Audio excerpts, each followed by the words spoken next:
1865, the Nottingham Forest podcast, is proudly sponsored by The Terrace, the home of retro and fan culture sports merchandising. Check out their range of Forest merch by visiting theterracestore.com or visit them on social media. The 1865 Match Report. Hello and welcome to the 1865 Match Report, and it's not been a very happy day today as Forest went away to Cardiff City and they lost by 2-1. Forest lined up today in a 4-2-3-1 formation. They had Samba in goal, Spence and Lowe at fullback, and Cook and McKenna at centre half.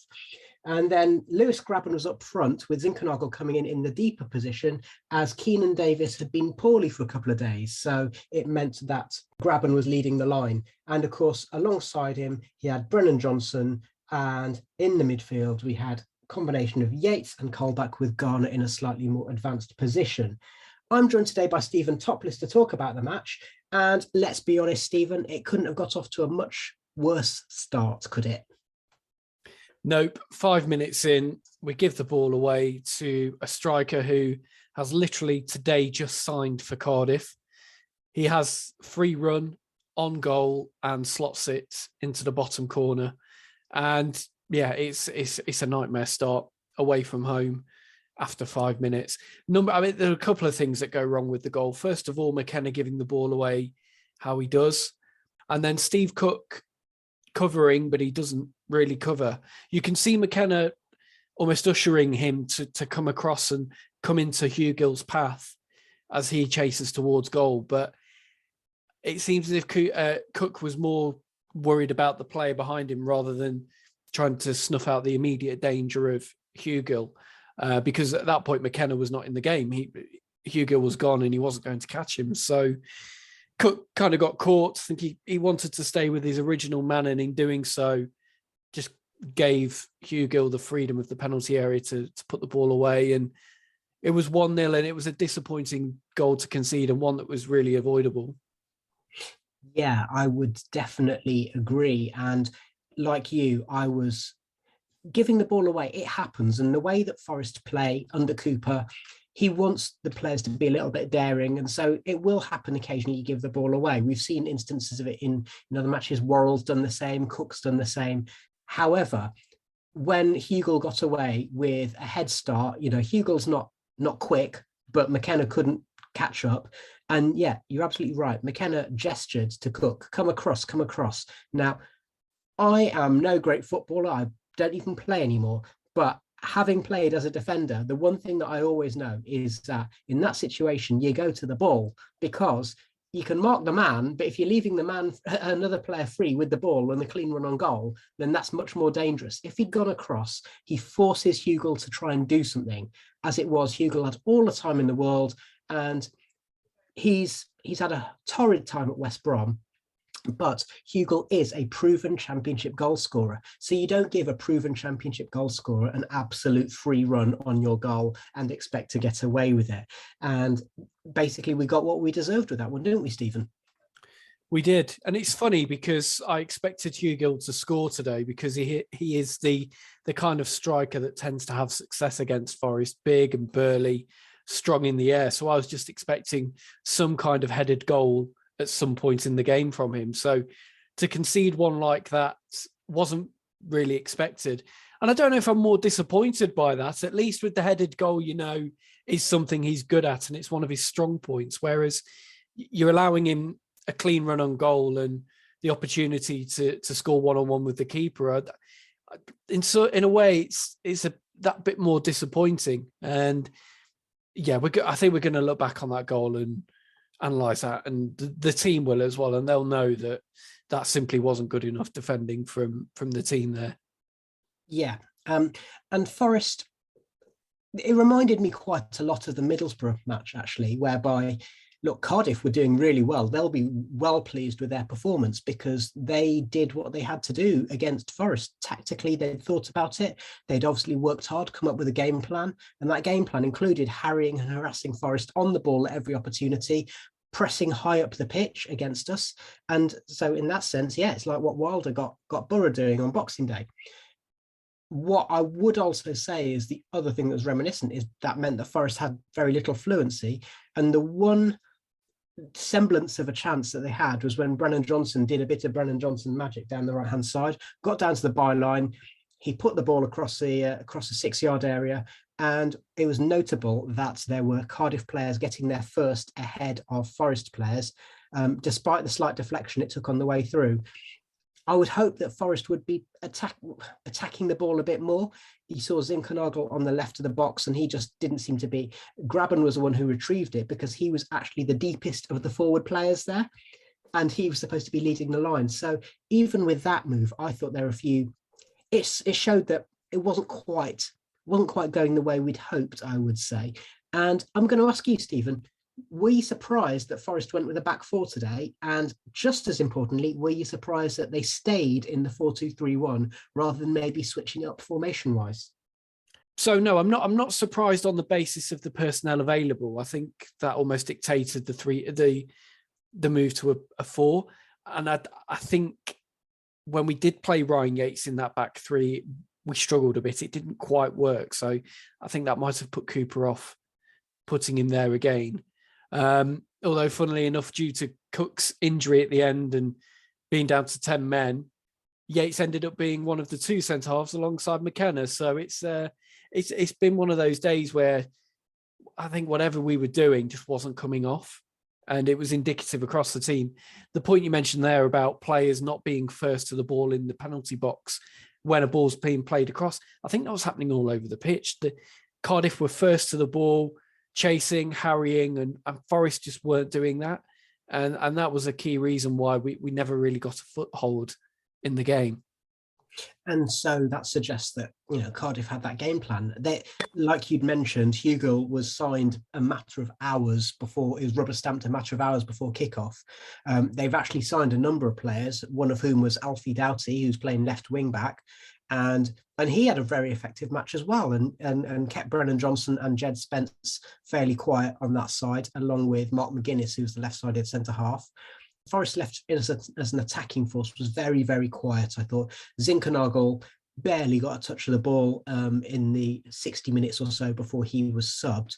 And Max Lowe, I don't know, he's a good defender. We know that from his stats, but I always think that he looks much happier playing as a wing back rather than as an orthodox fullback. So he didn't really make much of an impression going forward on this occasion. So yeah, again, I would say Cardiff's game plan, and it meant that at half time it was 1-0 to the home team, and Forest had a lot of thinking to do. Now, let's move on to the second half. As I've already mentioned, I was a little bit surprised to see that we hadn't maybe changed formation slightly, maybe slotting Yates into the back three or something like that. And Forest, started the second half, and to be honest, not a huge amount had changed, had it, in terms of the balance of the game and the way in which both teams are playing. No, we almost had a carbon copy of the first half, didn't we? In the opening minutes, Forest were caught out again at the back, and it was McKenna who played a lofted ball, or lofted pass back towards Samba under pressure, and Samba didn't control it and ended up.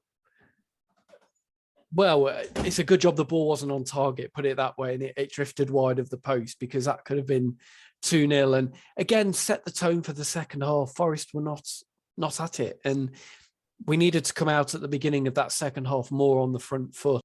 Yeah, we had a little bit of a flurry midway through the second half, but again, Cardiff started to get back on top, and it was from there that they eventually got the second goal from that pressure that they built up.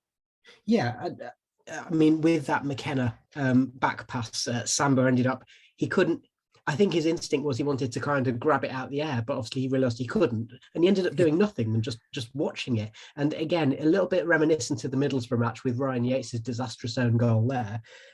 Before Cardiff got their second goal, Forest had what I thought was their best chance, actually, in terms of it was the most Steve Cooper-esque chance when Jimmy Garner went down the left-hand side, got down to the byline, and he put a really a pacey ball across the 6-yard line, that my old friend, the corridor of uncertainty. And it's one of those things, isn't it? of all the players you want on the end of that, running in on the edge of the box, on the edge of the 6-yard box, it was Brennan Johnson, but it was a bit Gazza in Euro 96, wasn't it? Yeah, you could put it as either Brennan was a couple of seconds too short on that, or Garner's just put the ball in at slightly too much of a pace and it's ahead of Brennan and he's never going to get there. But that was one of the few moments in the game, as well as the Brennan one in the first half, where got to the bar line in behind them and pulled a dangerous ball across, but we just weren't quite there to finish it off. And unfortunately for us, it wasn't quite close enough and the chance was missed. And then we saw the substitution, which was Zinkernagel being withdrawn. As I say, I mean, he was anonymous today. Let's not point any fingers. He just had a bad day in the left wing. He barely got a touch of the ball. And when he did, he ended up just running straight into his defenders. And so Keinan Davis came on, and it meant that Grabban dropped into the left-sided slot in the three behind the centre forward. And there was a goal from Davis not long afterwards, but unfortunately it was for Isaak Davies, Cardiff substitute. And once again, Stephen, I mean, it's really, really poor defending. I mean, it was reminiscent for both goals. The defending was reminiscent of the days before Cooper came in, isn't it? Yeah, it was lackluster defending. We allow a ball to come across. I think it's Hugill who pulls away down the left-hand side. The cross is too high and too deep, and it's rolling away towards the touchline.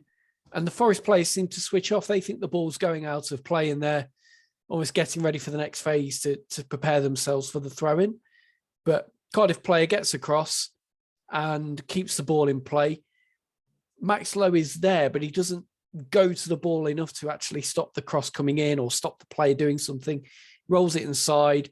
I think it's Rawls, isn't it? It has the bending shots which hits the post.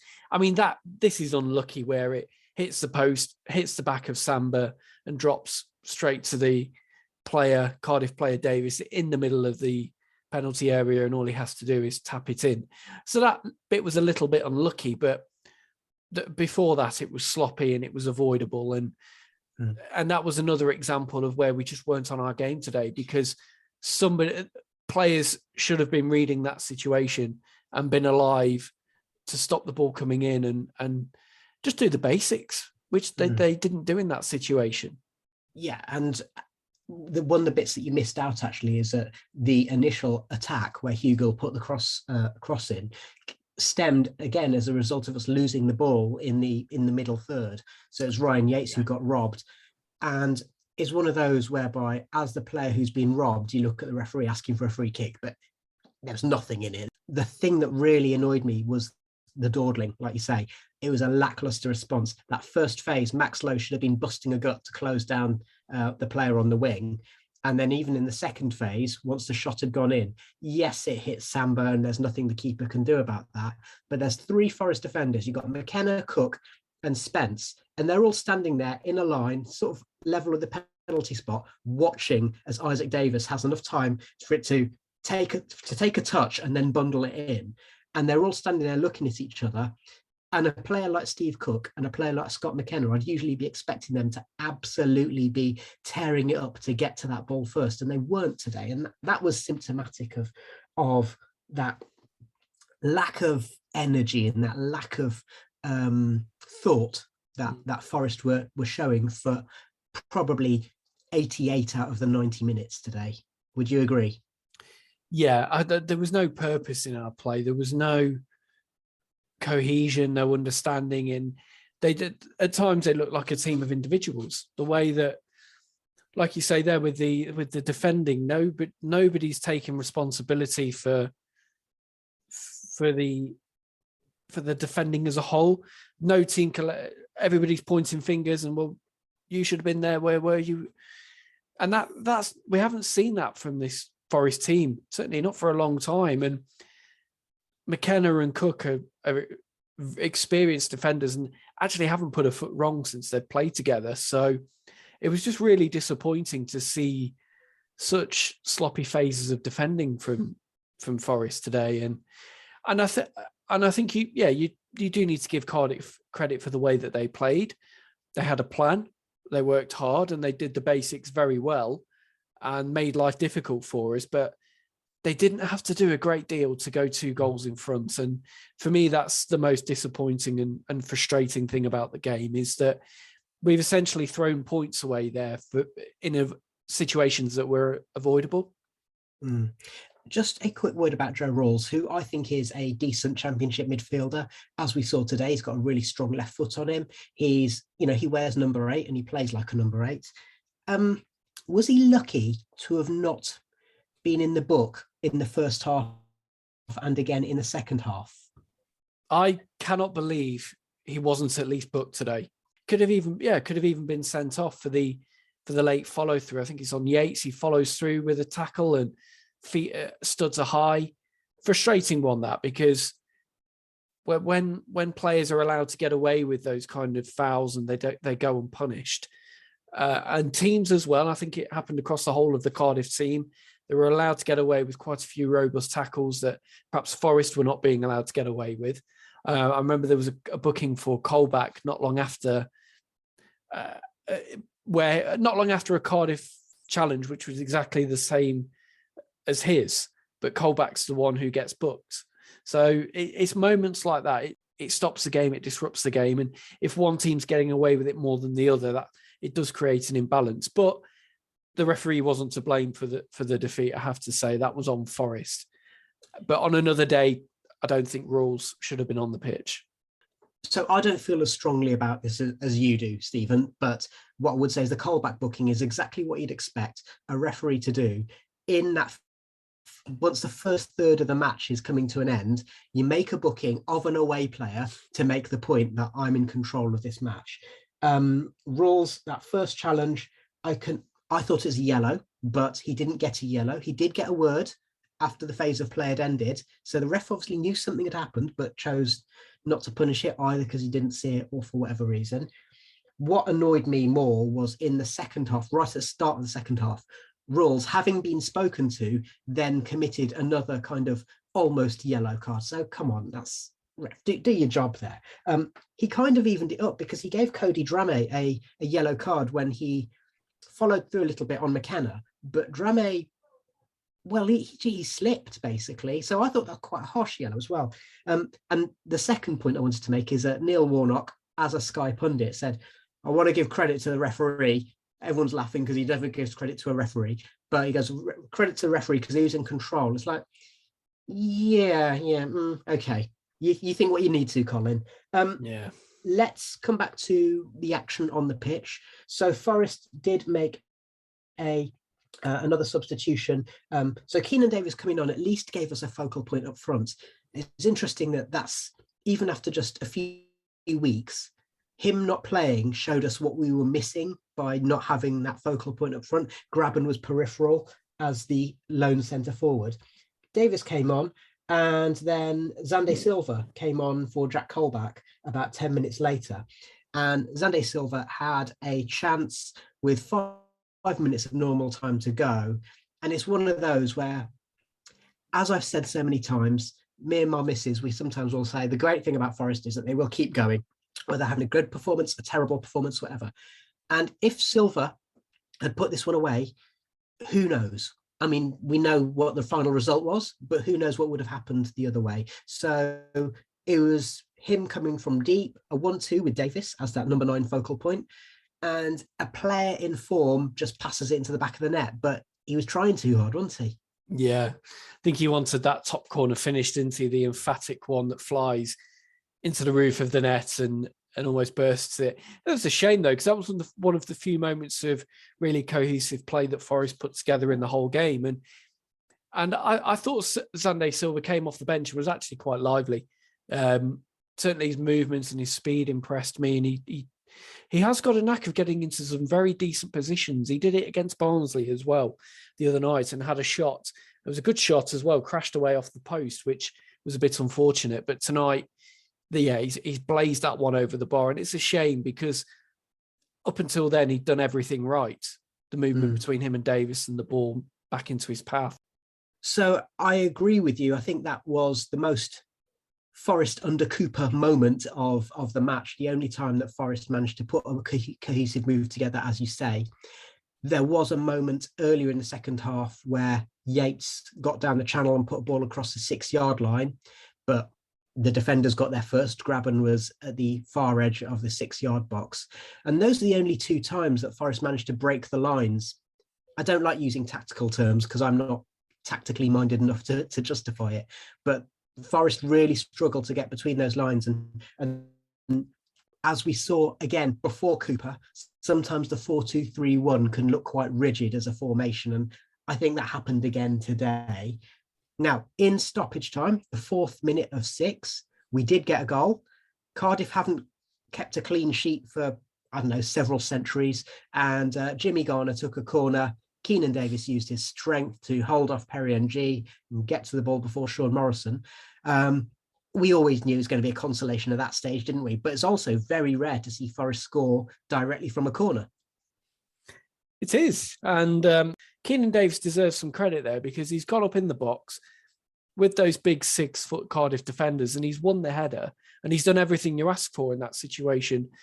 Low into the net where the keeper struggles to get it and he took it really well. So it's good to see that we've got a striker there who's got the physical presence, but also we know now we can put the ball into the box and in the air and he'll be able to do something with it. So it's good to see a different option come forward there with Davis. And hopefully that's another bit of attacking quality that we can add to our armoury. Just gives us better options.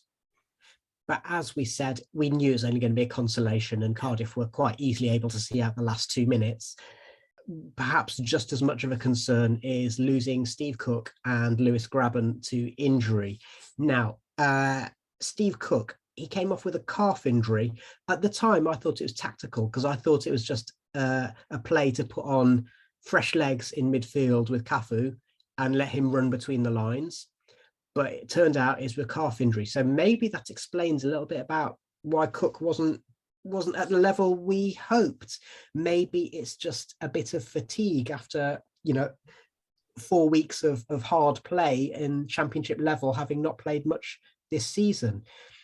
So we're now looking a little bit thin. You mentioned about Toby Figueiredo. I do think we missed Joe Worrell today. I think the kind of player that Worrell is, firstly, he'd have got across for that first goal after 6 minutes, and he's got the legs to do it, and he'll have put in a big block.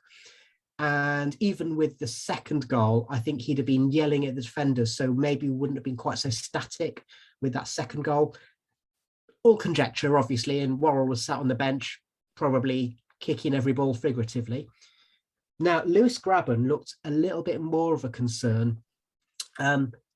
Ironically, Joe Rawls didn't get booked, and his replacement, Will Vaulks, came on. It was one of those tackles, wasn't it? He got the ball, but was it a fair tackle? From a red perspective, what do you think? Well, he didn't half-class a Grabban, didn't he? It was probably in the 70s and 80s, you'd have put that down as, good tackle. He's taken the ball, bit of the man, he's done well there. But in the modern game, you could say he's probably maybe a booking. I think there's more emphasis now on, yes, you've got to win the ball, but you've also got to be cautious of how you win it. So if you come through a player or you give it a bit of a scissor as you follow through, then you will get booked for it. And perhaps there was a little bit of that in Vaulks' challenge. No question that he won the ball and it was a good tackle on that basis, but I think the follow through is what's done it there. And maybe a bit overly robust. And we're now in a position potentially where Grabban might be out. Yeah, I mean, I'm a little bit concerned about ankle ligaments. As Baz of this parish has said on many occasions, all it takes is Grabban to get a kick to his ankle, and it looks like that's what he had. So it meant that we did see out the match with 10 men, but it's not the concern for today. The concern is over the next few weeks, and all of a sudden we're looking a little bit light up front again. It is the end of the transfer window. I think that this could force the club's hand, or do you think they should already have some irons in the fire, or a combination of the two? Combination of the two. I think the club have been working on deals throughout the month. I think that there's a real sense of planning now in the club. So there's contingency plans. If transfer A doesn't come off, there's transfer B that will be the next option that we go to. It's a lot more joined up and I think a lot more cohesive under Dane Murphy. And Steve Cooper working there as well alongside him. I think the transfer strategy is a lot more joined up, a lot more obviously data-based, as we know. So I've got a lot more trust in the process of how we recruit players. And if you look at the signings we've made so far in January, they've all been really good. Davis and Cook especially have been two excellent acquisitions so far. So I'm confident that the club have been working on something. I don't think they're going to go into tomorrow panicked necessarily and scrambling around for players, as quite often has been the case with Forest in previous transfer windows. I think it might just be now trying to push harder for targets that we may have had in mind already. So let's hypothetically, that might be a Jed Wallace or a Josh Bowler. It might just force a hand, though, in terms of bringing in another centre-half, whether that's a Premier League loan or there's another player like a Steve Cook out there on a free who can come in and bolster those positions for us as players recover from injury. I suppose the striking situation, the striker positions is going to be the difficult one, because we've let Lyle Taylor go out on loan. And I think as well, I was talking to Tom about this on the last podcast, the risk if something does happen to Lewis Grabban now, we're almost back at square one where it was Taylor and Grabban as our only two. Now it's Davis and Grabban, and it might just be only Davis. So we will have a bit of work cut out to possibly find a decent striker on deadline day. Problem is as well with the injury today, we won't know how serious it is for a couple of days at least, because you've got to wait for swelling to go down and for the injury to almost show up in a scan, whereas it perhaps won't immediately. So we don't know if Grabban's out for a few days or a few weeks at this stage, which complicates matters a bit further. Yeah, absolutely. So we will be reflecting upon whatever transfer activity there is or isn't when we speak to you over the next few weeks. After playing 3 matches in 8 days, and that Cooper and Forest will be grateful for the little break before next Sunday's match against Leicester City. And obviously we will bring you a match report from that. It's a difficult one, really, because Forest have been looking so much better in January after that little blip over Christmas. So the question being, once again, not what happens when you lose, but what happens when you try and bounce back. Thanks for listening.